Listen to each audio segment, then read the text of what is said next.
Hey Rebels, my name is Matthew Barton. Welcome to the Rebellion Brewing Podcast. Today, I'm sitting down with Sondra Baker, also known as the Beer Maven. She's an Alberta author and photographer with an eye for all things craft beer. If you're following the Alberta beer scene, chances are you've seen Sondra's work popping up all over the place. I wanted to talk to her about her craft beer journey, her work on social media, and have her share her thoughts about the Alberta beer scene. So let's get into it.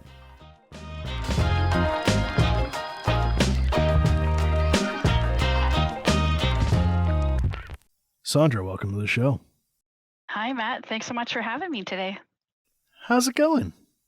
I'm going great. I tell you, the polar vortex is over. I can go outside now without freezing my face. Life's pretty good. And I think I might have a beer on the deck later today. Really? Absolutely. Like minus 17 or what's the temperature there? You know what? As long as it's warmer than minus 20, I'm all good. Summer's a state of mind. I think they said we broke a record for minus 50 Celsius last week. I heard that. I think that was the coldest I've ever felt. I grew up in the Maritimes, and I remember walking to the convenience store on my lunch break, Matt, and it was minus 50, and I couldn't feel my legs after about 10 seconds. So that was about what we had last week. Yeah, so lovely. One of the things I remember about Newfoundland was the damp feeling is so much different than the prairies. It's a cold that just, even your socks can't dry out, you know? Yeah, you feel it more in your bones when you're wet and cold, right? Like you love it in the summer because everything's moist and humid. I just said the M word, sorry.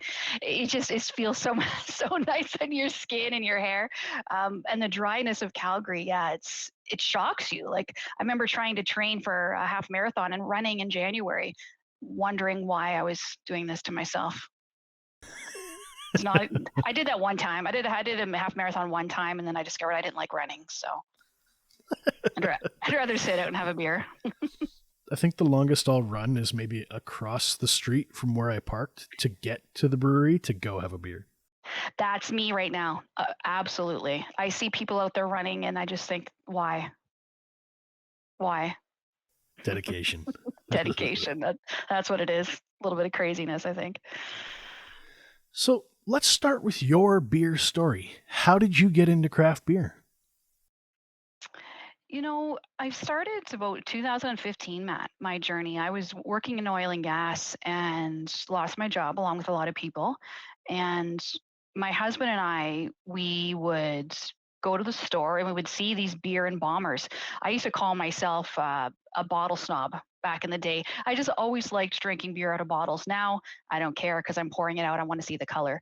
But I was seeing all these bombers everywhere. So I would buy a couple bombers, I'd go home, and no one that I knew about these, knew about the craft beer, knew what was going on. So I decided I would take picture of the beer and I would put it online. Why not Twitter? So I started a Twitter. Hey, who doesn't want to see pictures of my beer, right? Everyone's taking pictures of food. I'm taking picters of beer. And I just started getting out there and started getting to know some of the brewery peeps, the brewmasters and the business owners. And I really just swung from there. So really started from my love of seeing these beautiful bottles of bombers, which you really don't see anymore in the store, and wanting to discover where they were made, what they were made with, and what the story was behind the beer. When you bring up bombers, I kind of giggle to myself because we were literally just talking about that yesterday. The format change that craft brewers went from the bigger bomber format, which is what, 650 milliliters or something like that? It was, let me see, I got a 475. I've got a bomber here. Oh, well, so this one is 750. That's bigger than most. But yeah, it was about 650. And then we talked about the evolution of the transition to cans as breweries got better equipment and the smaller canning tools came available to the younger breweries. They were able to move into cans and then give a format that's a little more friendly to somebody who doesn't necessarily want to blast through a full bomber of IPA.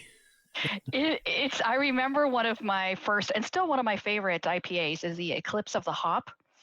And it came, you remember that? It was the biggest bottle that you saw, and it had the most beautiful little top close on it because they knew you're not going to crush through this 70 IBU IPA on your own, or you were, and then that's all you tasted for a week after. But Yeah, the swing tops, I never really bought into that. I was like, just finish it because it's never the same day two. honestly, I can't really remember the last time I didn't finish a beer. So I do like to share. I'll share with my husband because I want to drink 5 different kinds of beer. Right. And I really don't want to sit and have 5 cans all to myself. That's a bit much.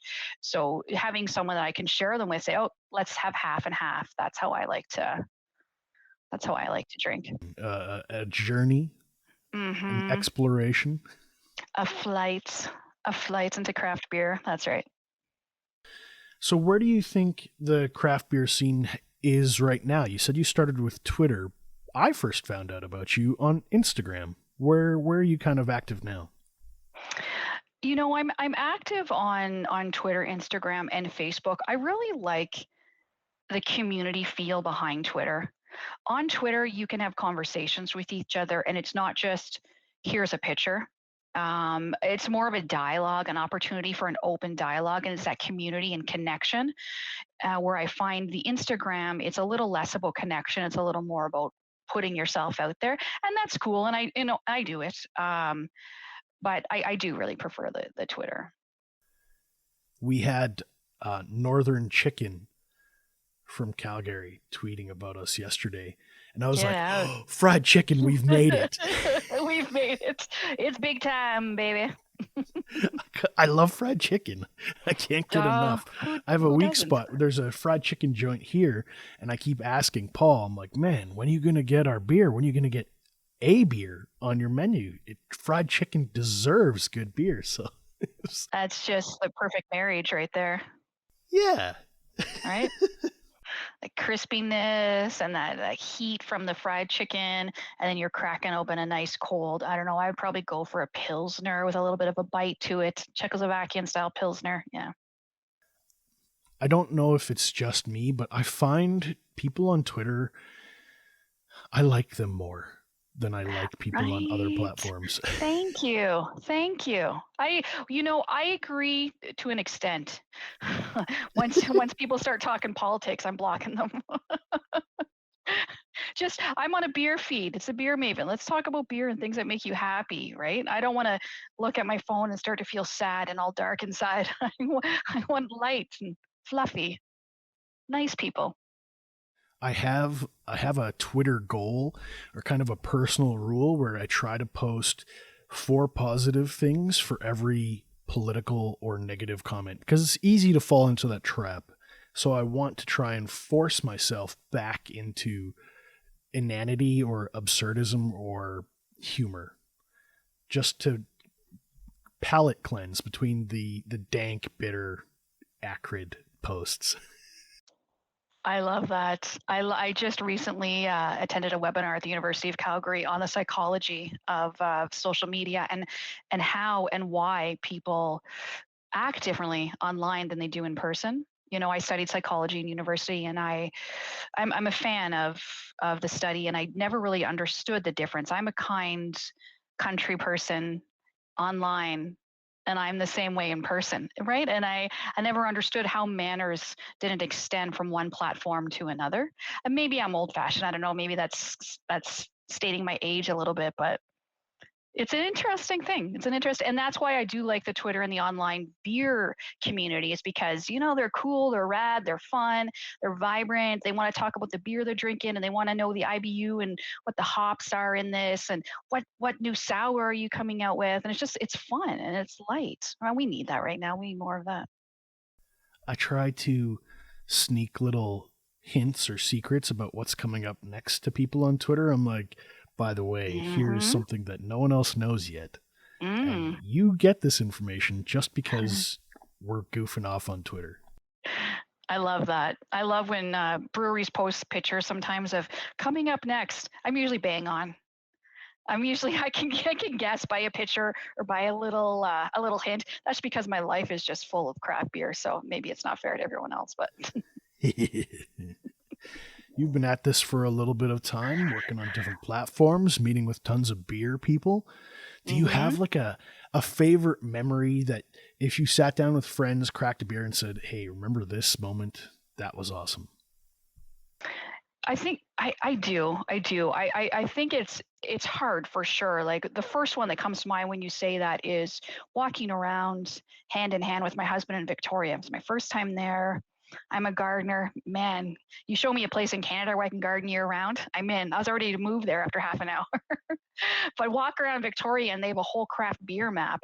And stumbling into Phillips, and they treated me so great, and they gave me it was a private tour, and it was drinking beer right from the tank. And that's one of my little beer porns is when you get the brewmaster give you a tour, and then they crack, oh, this beer's ready, you want to try it from the tank. Oh, my eyes light up like roses. And yeah, it's that's a good one. And having and spending a day with the ex-marketing manager at Big Rock was really cool too, because it's not one of those small microbreweries for sure. It's a massive facility.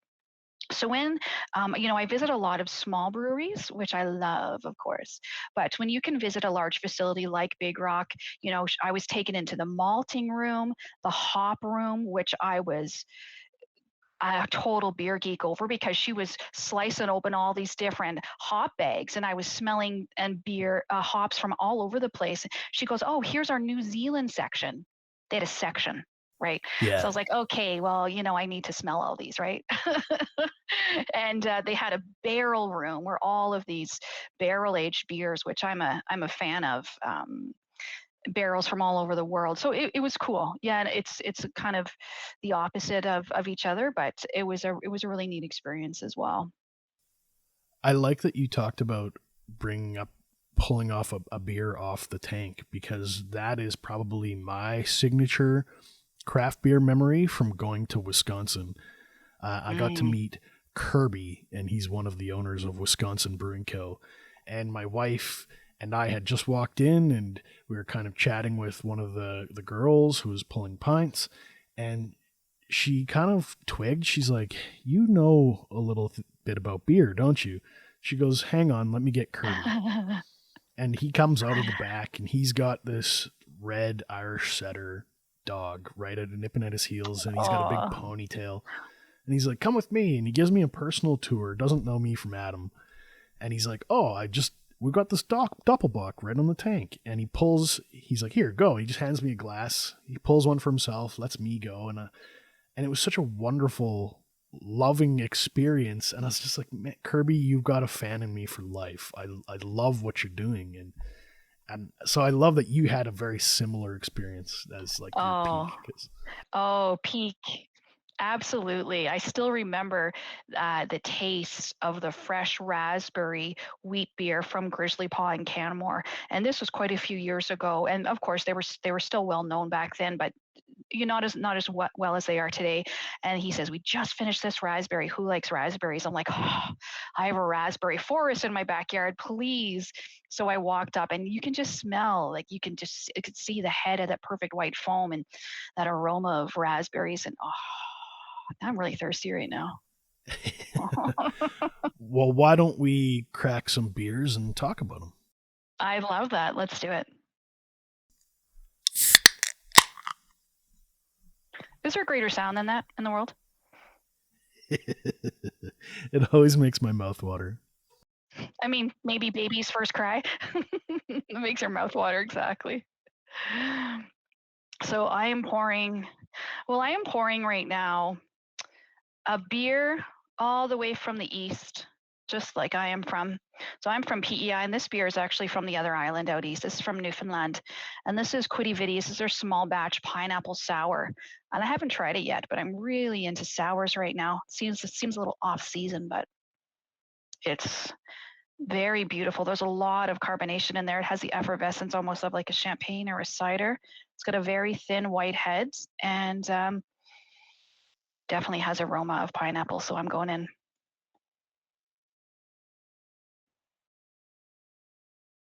Oh, that is lovely. Do you think they used lactose in it, or is it? No, no, I don't think that this is. It has a very bitter taste to it, like a almost like a sour candy. I'm still a fan of candies at my age, but I feel like I'm 85. I keep saying that I'm old. I'm not old. But I love candies, and I don't know a lot of adults that still eat candy, but I like sour candy, and that really kind of eased my palate into soured beers. And I'm not sure, there's no information on, and that's one thing I will say, Quidi Vidi, put information on your can. You know, when people drink a beer, and I know for me for sure, I want to read the story. I want the story of your brewery, and I want the story of the beer. Like, you don't need to write me a poem. I did have a beer last week that had Lord Byron's poetry on it, and that's cool. I mean, I read it. But when you're canning or when you're bottling your beer, put a little information on there for people. We struggle with that.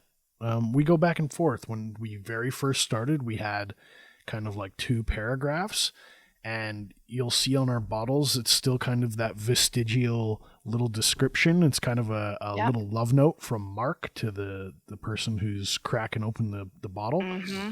But for our cans, we switched to 4 simple words because we realized the consumer is only going to be looking at your can for 3 to 5 seconds, and we've only got you for maybe 5 words. Mm-hmm. And then it's like, if you aren't going to pick it up after 4 or 5 words, you probably weren't going to pick it up after 2 paragraphs. Oh, in the store when you're first buying it, absolutely. Right. We leave the storytelling to more social media and websites and stuff like that. We still grapple. We still argue about. We can't decide whether we should go back to having a more fulsome description on the can. You should, because in the store, I won't read your story. I'm gonna a lot of the time buy with my eyes. Oh, that looks great, right? You're not gonna go up to a can that doesn't look good. But when I'm home and then I crack it, and as I'm sipping it and I'm grabbing the can, I want to read the flavors that I'm supposed to be pulling out of it. I want to know the IBU, and I want to know some of the hops that are in here, and I want to know where the malts, and maybe that's a little nerdy, but I don't know. I don't think that's nerdy. I think it's important for people who care about what they're consuming to know the story and care about the ingredients. I think that's part of the new craft experience. It is. It's making that connection to the brewery and to the brewers and the people that created it, and where it comes from and what the ingredients are. And you'd be more apt, especially if you're going out and you want to pair a beer with a food that you're having, you'd be more apt to get something. If I know I'm going to cook some spicy food, I want something that has a nice amount of hop, and I might be looking for something specific. I might be looking for a Cascade hop. So I do appreciate. How's that pineapple hanging up there? The pineapple is really after the swallow, like after you swallow and breathe through, you're getting that. I won't say a light pineapple because it's definitely there, but it's pungent with bitterness. My palate is tingling with that over sour flavored, and it's really well done. It's quite clear, which has me questioning if there's a lactose in it or not. But like I said, I'm just getting into sours. I've been drinking IPAs for years. Stouts are actually my favorite beer style. So I'll drink stouts, any day of the year. It doesn't matter if it's plus 30 or minus 30. I started off as a stout guy. I think in the first kind of 5 years of me getting into craft, it was hundreds and hundreds of styles of stout. And only within the past year or two have I really switched to IPAs and pale ales and exploring other styles because I just love that roasty, warm character. But I think sours are going to be a huge part of the future. I don't think they'll ever go away. I wonder. I don't think that they'll go away either, Matt. I think that sours have been well, I mean, you look at how they go back to Belgian and the lambic, which is the traditional sour, but people have been brewing sours in North America for some time now, and I do think it has taken longer because when you're introducing something to your palate that is so far to one side, it's really hard to get used to it. It's surprising and it's shocking. And then you think, okay, this is intentionally soured beer, which I have to remind some people when I'm doing tastings. Yeah, it's sour for a reason. It's supposed to be sour. It's not gone sour. Okay.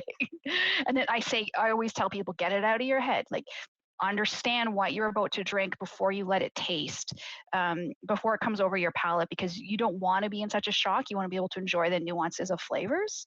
But there's something really refreshing about a sour mats. It's pretty crushable, and I could see having some of these after mowing the lawn. After mowing the lawn, I like That's that. one of my favorite things to do. I love mowing the lawn. One of the things we kind of do is we treat Alberta like a crystal ball, because the market is a little bit more mature and there are more beer drinkers. So you can kind of see trends picking up steam before they hit here. And Okay.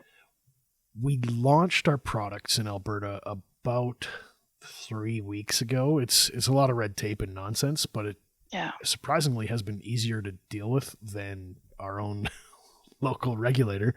But IPAs and sours were the two big sellers, the two big winners over the last 3 weeks. We had no idea what would happen. Sours, boom. Bam. Alberta wants sour beer. Oh yeah, we do. We are just taking it all in, and I'm surprised when breweries have started coming out with sours now in the middle of the winter.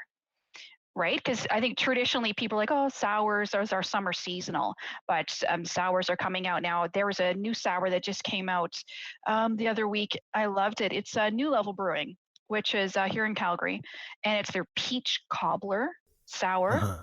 So if you can imagine, you're in the kitchen and your mother's baking a peach cobbler, and the smell, it's like vanilla and cinnamon, and then you have a taste of it, and it's like brown sugar and vanilla. Oh, that's what the beer tastes like. It is a liquid peach cobbler, and happens to be 6.2%. So you're welcome. Their peach cobbler reminds me of the rhubarb crisp that we did. And unfortunately it had lactose. I didn't have it, but everybody else is like, this is like dessert. So the way you describe that vanilla and the caramel kind of reminds me. Oh, Raz, I tell you, I love rhubarb. Strawberry rhubarb pie.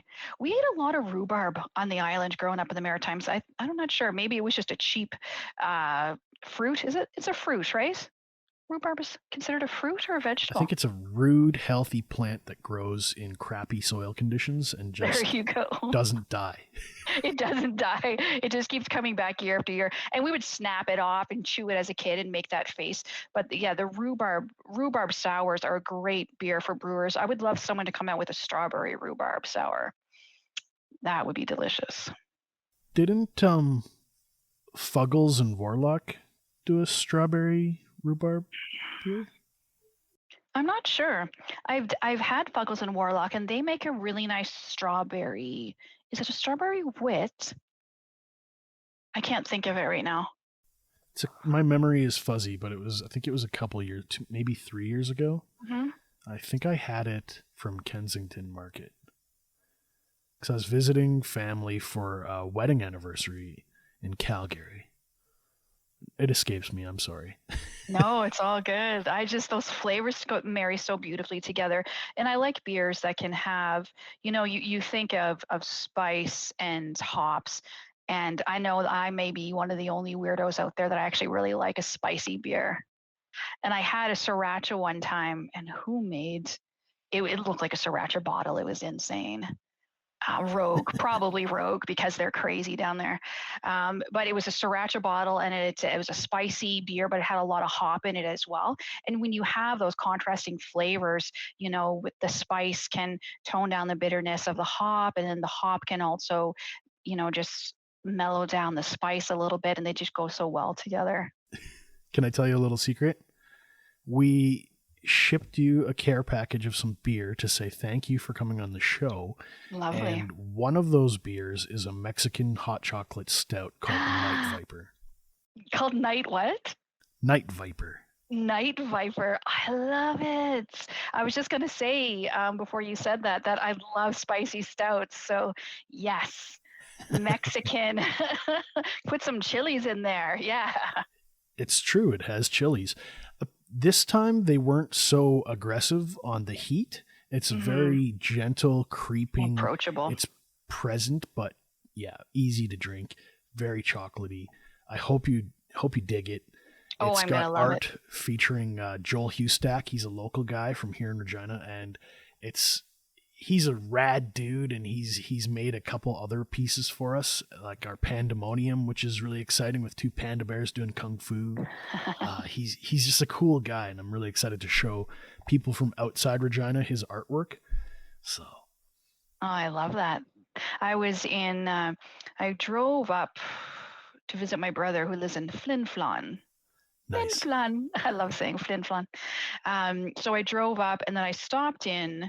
I had to spend the evening in Saskatoon and I stopped into 9 Mile Nice. Brewing. Yeah. And I had a conversation with one of the owners and it was nice. Wow, you guys have some good breweries. Um, for sure. Was it Sean? It was Sean, yeah. Sean Moen. It was Sean. Yeah, absolutely. I crushed some beer and brought some home, and they have bombers, which made me very excited because I can't find them in Alberta anymore. No one's doing bombers. I understand. I've pleaded with my brewer friends, and they said, "Oh, they just take up so much space in the stores, and they're really hard to market, right? So if you stand them up because you want to see what they are, well, they take up an extra level of shelf space." So Right. it's fine. Honestly, I'm cracking them open and pouring them into a glass anyway, so it doesn't matter what vessel they come in. And plus, the cans are better. They're easier, they're cheaper for the breweries, and they don't allow the rays to come through to damage the flavors at all. I would say to anybody from Alberta coming to Saskatoon, 9 Mile should definitely be on their list to check out. Absolutely. Small and charming, but they recently went under expansion, got some more tanks. I think they've quadrupled their capacity or something like that. I Something might be close to wrong. that. No, you're right. It's about time they needed to expand. It was Yeah. it's a tough row to hoe with when you have very limited space. So I'm glad to see that they're moving forward. They were in a small facility there. He was making, as large batches as he could, but yeah. That's a long day. Oh gosh.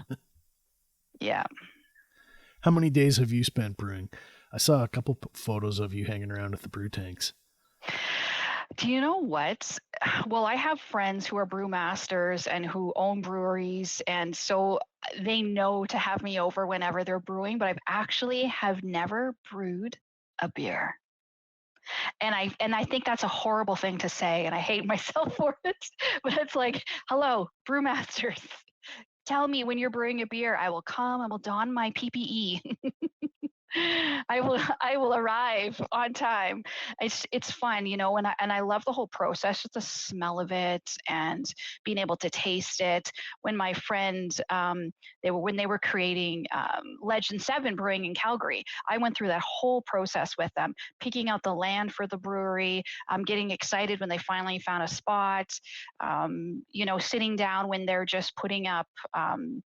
Boards and building the building and having a beer with some of the owners and the brewmaster, and then seeing that whole process, tasting the, do you like this pilsner, what's wrong, it's got a little bit too much hop, okay, let me tone the hop down. Just that whole process of a brewery from day one to where they are now, it's very cool to be a part of that, and it has that sense of community feel to it, and I just want to be along for the ride. I'll tell you a secret. I have not designed a beer. I have helped brew, just do exactly what they tell you, kind of more like a swamper or a lackey, Mm-hmm. yes, mister, I'll lift the hops into the tub. But I don't think you really cut your teeth as a brewer until you've spent 8 hours packaging. Yeah. Standing on the line, Yeah. packaging is really, I think, the true badge of suffering and honor for your craft. And cleaning the floor. That Yeah. is a huge part of being of brewing. How many times, Sondra, watch where you're walking. Sondra, watch it. Yes, I'm in a brewery. I'm wearing rubbers. It's all good. I'm not wearing heels or flip flops. You have to. You understand there's a stream afoot. Uh, anywhere that you go, but yeah, there's a lot of work to being a brewmaster and to brewing and even just to making a beer. But you're right. It's yeah, some of the most amount of work is the stuff that is maybe not the funnest to do. I see one of our guys, he's 6'5". He crawls into the mash tun through that tiny little door and he's scrubbing it by hand. I'm just like, geez, man, you love beer. I've been in there. It's a very small opening, and I'm a curvy girl, so I was climbing down that little ladder, and you don't want to slip at all, and that was part of my big rock adventure. That was fun. Did did they tell you about the hoist mechanism in case of slip and fall? Did they give you No. the riot act? It was, Sondra, you'd look really great if you would go in that tank and I could take your picture popping out the top. Sure. I'm not going to say no. We have a whole winch and pulley system. Really? Safety first. Now I feel bad for saying that. There was no women's concerns, so it was all good. It was very clean and I had sneakers on, so. Oh, they're gonna be throwing a bunch of acid in there anyways. I wouldn't worry Oh, about it. God. Yeah. If anybody's from Saskatchewan, where should they be going in Alberta to check out craft beer that you are excited about? Do you know what? I used to be at the point where I could go to every single brewery opening. Every time there was a new brewery, I would go down, I would meet the people that were involved, I would try their beer. But I think we have over 50 now in Calgary and over 125 in the province or 150 in the province. We have so many that I definitely don't know them all, but I am pretty excited about what they're doing. There's a brewery in town called The Establishment. And if you go into any co-op in the city, which is a great place where I like to get my local craft beer, you will just have a lineup. Just the entire row is all The Establishment. They have a beer called Afternoon Delight. Afternoon Delight. And it's not just because I'm a huge Ron Burgundy fan that I like this beer, but it's their New England Pale Ale. And I like it because it has a crushability effect to it. It's 5.4%, but it also has those beautiful notes of citrus in there, and the hop is going to round out that sweetness. And it does have that kind of opaqueness to it, and the smell of the orange rind. So I'm definitely a fan of that brewery, The Establishment, and I've been a longtime fan of, let me see, Legend 7. I think they've got some great things coming out of there. They won gold for their Pilsner in the World Brewing Awards. Toolshed is one of my favorites. I've been crushing Flat Cap Stout for years and years. They recently came out with a new berry sour that's in my fridge, and I have not tried yet. Um, Let me see here do you know what this is? No, this guy is from Medicine Hat. Have you heard of Medicine Hat Brewing Company? Yes, because Mitch, the brewmaster, I've been Ah, drinking his beers for years when he was the brewmaster at Bushwhacker in Regina. So he has like Burnside blood orange and a bunch of recipes that I've just grown to love over the years. he has perfected brewing with oranges. He really has. I will put that out there. When I had the creamsicle ale Red. this summer, it just blew my mind. I love the creamsicle. It has that sweetness to it. This one I'm holding right now is their Cambridge coconut porter. So I am a fan of stouts, but this is a porter, but it has that rich and that smooth and that toastiness with a little sweetness from the coconut. So I'm a huge fan of what the Medicine Hat peeps are throwing out. And I really like Cannery Brewing too. You must have heard of Cannery. I've seen them, yes. Cannery is out of Penticton in BC, and they have this is another kind of juicy IPA. This is their hop chowder. It's an Really, hop chowder? hop chowder. It's a hazy IPA. It's about 6.5. ABV, so it's got a little oomph in there. But I love NEPAs. I love anyone who's got a NEPA going on. Send it my way. I wanna try it. I love the juiciness. But Cannery is a really great brewery to try as well. They also have some killer stouts. They have a Heist, which is a maple stout, and I love maple syrup. I may or Really? may not drink maple syrup, like straight from the can. That is news to me because every time I've had a maple stout, it's been stale or disappointing, and it has never lived up to Really? my hopes and dreams. I've always been let down. Oh, I'm sad by that. Okay, so then you need to try the maple stout from Cannery Brewing. It's called Heist. After I believe it was about 2012 when they had, I think it was like $18 million worth of liquid gold maple syrup was stolen from Quebec. So that's what, yeah, it was 18 million. I was right. Man, look at that. It says it right on the can. Have you had Sweet Baby Jesus? I have not. Tell me about it. Okay, so Sweet Baby Jesus is a chocolate peanut butter porter.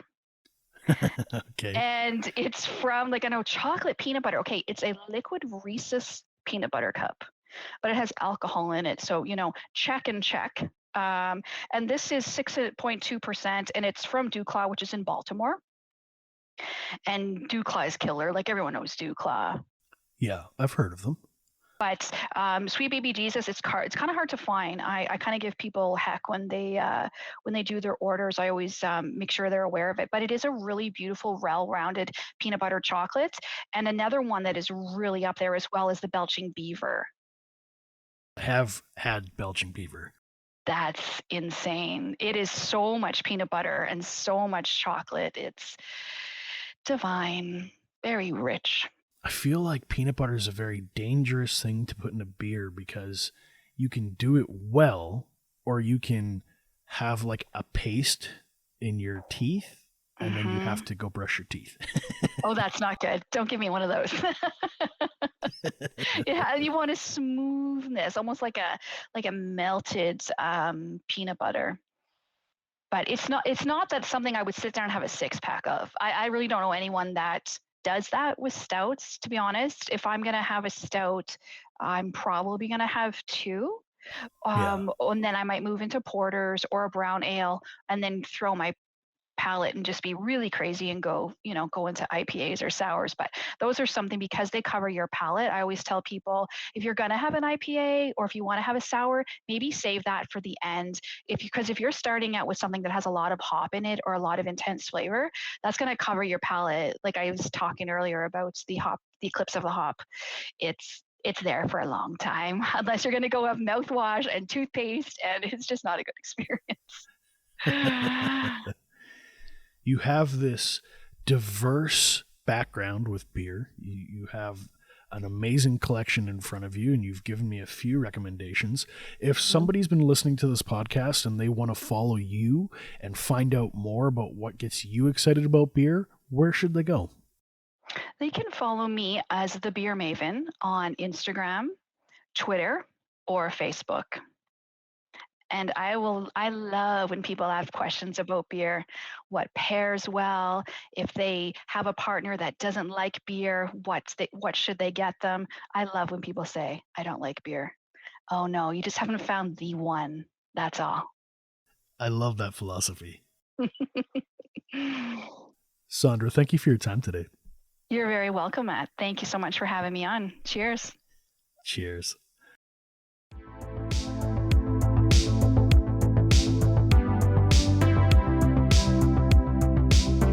Rebels, thanks for listening today. If you have any questions or comments about this episode, be sure to join us on our brand new Facebook group page, the Rebellion Brewing Podcast. I'm going to include links in the show notes so you can find Sondra online on Facebook, Twitter, and Instagram. I'm also proud to let you know that we're members of the Saskatchewan Podcast Network. It's a one-stop shop for tons of locally produced shows from across our province, and you can find them at the saskpodcastnetwork.com. Be sure to follow us on Facebook, Instagram, and Untapped so you don't miss out on the latest in Sask craft beer news. Thank you for joining the Rebellion.